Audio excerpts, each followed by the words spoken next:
ರಾಜಧಾನಿ ದೆಹಲಿಯತ್ತ ಹೊರಟಂತ DCM DK Shivakumar ಅವರು ಕೆಂಪೇಗೌಡ ಏರ್ಪೋರ್ಟ್ನಿಂದ ದೆಹಲಿಗೆ ಡಿಕೆ ಪ್ರಯಾಣವನ್ನ ಬೆಳೆಸಿದ್ದಾರೆ. ಸಂಸದ ತೇಜಸ್ವಿ ಸೂರ್ಯ ಹೇಳಿಕೆ ಕೊಟ್ಟಿದ್ದಾರೆ. ಪೇಪರ್ ಕಟ್ಟಿಂಗ್ಸ್ ಜೊತೆನೆ ಪಯಣ ಬೆಳೆಸ್ತಾ ಇರುವಂತ ಡಿಸಿಎಂ ಡಿಕೆ ಶಿವಕುಮಾರ್ ರಾಜ್ಯದ ನೀರಾವರಿ ಸಮಸ್ಯೆ ಕುರಿತು ಚರ್ಚೆ ಮಾಡೋದಕ್ಕೆ ಹೋಗ್ತಾ ಇದ್ದೀನಿ ಅಂತ ಹೇಳ್ತಿದ್ದಾರೆ. ನಿಜಕ್ಕೂ ವಿಷಯ ಅದೇನಾ, ಬೇರೆ ಏನಾದ್ರೂ ರಾಜಕಾರಣದಲ್ಲಿ ಬದಲಾವಣೆ ಆಗಬಹುದಾ? ಸಚಿವರಾದ ಎಚ್.ಕೆ. ಪಾಟೀಲ್, ಎಂ.ಬಿ. ಪಾಟೀಲ್, ಬೋಸರಾಜು ಕೂಡ ನನ್ನ ಜೊತೆ ಬರ್ತಿದ್ದಾರೆ ಅಂತ ಡಿಸಿಎಂ ಡಿಕೆ ಶಿವಕುಮಾರ್ ಅವರೇ ಸ್ವತಃ ಹೇಳಿರೋದು.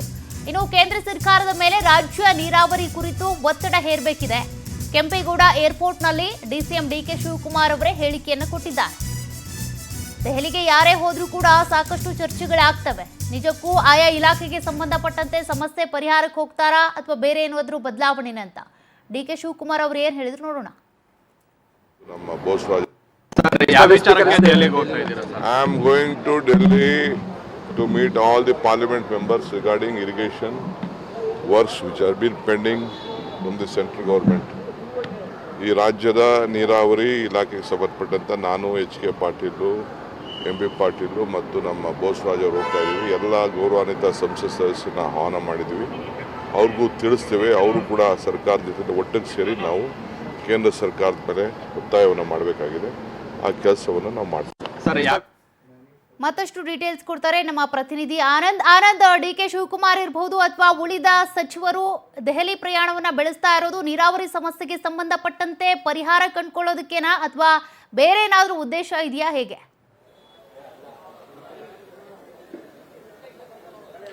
ಪ್ರಮುಖವಾಗಿ ಇವತ್ತು ಡಿಕೆ ಶಿವಕುಮಾರ್ ಅವರು ದೆಹಲಿಗೆ ಹೋಗ್ತಾ ಇದ್ದಾರೆ. ಅವ್ರ ಜೊತೆ ಎಚ್.ಕೆ. ಪಾಟೀಲ್, ಎಂ.ಬಿ. ಪಾಟೀಲ್ ಹಾಗೆ ಸಣ್ಣ ನೀರಾವರಿ ಸಚಿವ ಬೋಸರಾಜು ಅವರು ಕೂಡ ಹೋಗ್ತಾ ಇರ್ತಕ್ಕಂಥದ್ದು.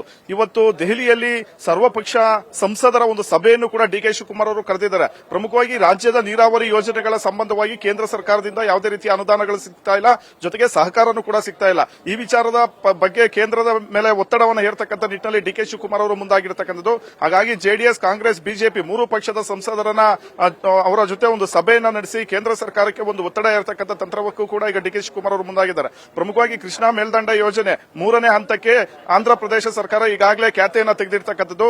ಭೂಸ್ವಾಧೀನ ಪ್ರಕ್ರಿಯೆಯನ್ನ ಮಾಡಬಾರದು ಅನ್ನೋ ಒಂದು ನಿಟ್ಟಿನಲ್ಲಿ ಕೇಂದ್ರ ಸರ್ಕಾರಕ್ಕೆ ಆಕ್ಷೇಪಣಾ ಪತ್ರವನ್ನು ಕೂಡ ಸಲ್ಲಿಸಿತ್ತು. ಆ ಒಂದು ಹಿನ್ನೆಲೆಯಲ್ಲಿ ಕೇಂದ್ರ ಸರ್ಕಾರ ಕೂಡ ರಾಜ್ಯ ಸರ್ಕಾರದ ಒಂದು ಅಭಿಪ್ರಾಯವನ್ನ ಕೇಳಿ ಒಂದು ಪತ್ರವನ್ನ ಬರೆದಿತ್ತು. ಅದಕ್ಕೆ ಸರ್ಕಾರದಿಂದಲೂ ಕೂಡ ಒಂದು ಸಮಜಾಯಿಷಿ ಹೋಗಿದೆ.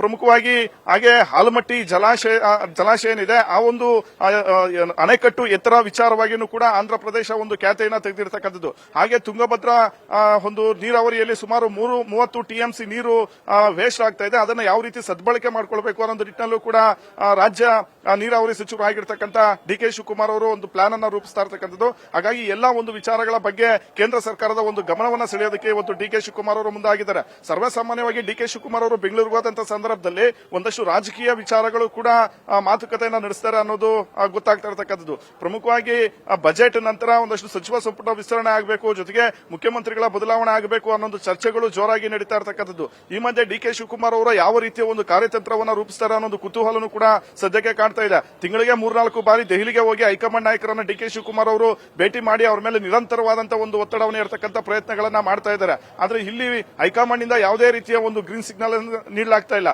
ಮತ್ತೊಂದು ಕಡೆ ಬಜೆಟ್ ಆದ ನಂತರ ಸಚಿವ ಸಂಪುಟ ವಿಸ್ತರಣೆ ಪುನರ್ರಚನೆಯನ್ನ ಮಾಡಿ ತಮ್ಮ ಕುರ್ಚಿಯನ್ನ ಭದ್ರಪಡಿಸಿಕೊಳ್ಳೋದಕ್ಕೆ ಡಿಕೆ ಸಿದ್ದರಾಮಯ್ಯನವರು ಬಹಳಷ್ಟು ಒಂದು ಪ್ರಯತ್ನಗಳನ್ನ ಪಡ್ತಾ ಇದ್ದಾರೆ. ಅದಕ್ಕೆ ಡಿಕೆ ಶಿವಕುಮಾರ್ ಅವರು ಅಡ್ಡಗಾಲಾಗಿ ನಿಂತಿರ್ತಕ್ಕಂಥದ್ದು. ಯಾವುದನ್ನು ಕೂಡ ಪವರ್ ಶೇರಿಂಗ್ ವಿಚಾರ ಒಂದು ಇತ್ಯರ್ಥವನ್ನ ಮಾಡಿ ಅನ್ನೋ ಒಂದು ಡಿಮ್ಯಾಂಡ್ ಅನ್ನ ಪದೇ ಪದೇ ಡಿಕೆ ಶಿವಕುಮಾರ್ ಅವರು ಹೈಕಮಾಂಡ್ ಮೇಲೆ ಒಂದು ನಿರಂತರ ಒತ್ತಡವನ್ನು ಇರ್ತಾ ಇದ್ದಾರೆ. ಹಾಗಾಗಿ ಸರ್ವೇಸಾಮಾನ್ಯವಾಗಿ ಇವತ್ತು ಡಿಕೆ ಶಿವಕುಮಾರ್ ಅವರು ದೆಹಲಿಯಲ್ಲೇ ರಾತ್ರಿ ಅಲ್ಲೇ ವಾಸ್ತವ್ಯ ಮಾಡಲಿದ್ದಾರೆ. ಈ ಸಂದರ್ಭದಲ್ಲಿ ಮಲ್ಲಿಕಾರ್ಜುನ ಖರ್ಗೆ, ಕೆ.ಸಿ. ವೇಣುಗೋಪಾಲ್ ಸೇರಿದಂತೆ ರಾಹುಲ್ ಗಾಂಧಿ ಅವರನ್ನು ಕೂಡ ಭೇಟಿ ಮಾಡತಕ್ಕಂಥ ಒಂದು ಚಾನ್ಸಸ್ ಇದೆ. ಇದನ್ನು ಹೊರತುಪಡಿಸಿದ್ರೆ ಪ್ರಮುಖವಾಗಿ ಇವತ್ತು ನೀರಾವರಿ ವಿಚಾರಗಳ ಬಗ್ಗೆ ಮಾತುಕತೆಯನ್ನ ನಡೆಸೋದಕ್ಕೆ, ಜೊತೆಗೆ ಕೇಂದ್ರಕ್ಕೆ ಒಂದು ಮನವಿಯನ್ನ ಮಾಡೋದಕ್ಕೆ ಅಂತ ಒಂದು ಉದ್ದೇಶದಿಂದಲೇ ದೆಹಲಿಗೆ ಹೋಗಿರ್ತಕ್ಕಂಥದ್ದು. ಇವತ್ತು ಮಧ್ಯಾಹ್ನ ಸಂಸದರ ಜೊತೆ ಎಲ್ಲಾ ಪಕ್ಷದ ಸಂಸದರ ಜೊತೆ ಒಂದು ಸಭೆಯನ್ನ ನಡೆಸಿ ಎಲ್ಲರ ಒಂದು ಸಹಮತವನ್ನ ಪಡೆದುಕೊಂಡು ಕೇಂದ್ರದ ಮೇಲೆ ಎಲ್ಲಾ ಪಕ್ಷಗಳಿಂದ ಒತ್ತಡ ಹೇರಿಸತಕ್ಕಂಥ ಒಂದು ತಂತ್ರಗಾರಿಕೆಗೆ ಈಗ ಡಿಕೆ ಶಿವಕುಮಾರ್ ಮುಂದಾಗಿರ್ತಕ್ಕಂಥದ್ದು. ಓಕೆ, ಥ್ಯಾಂಕ್ ಯು ಆನಂದ್ ಮಾಹಿತಿಗೆ.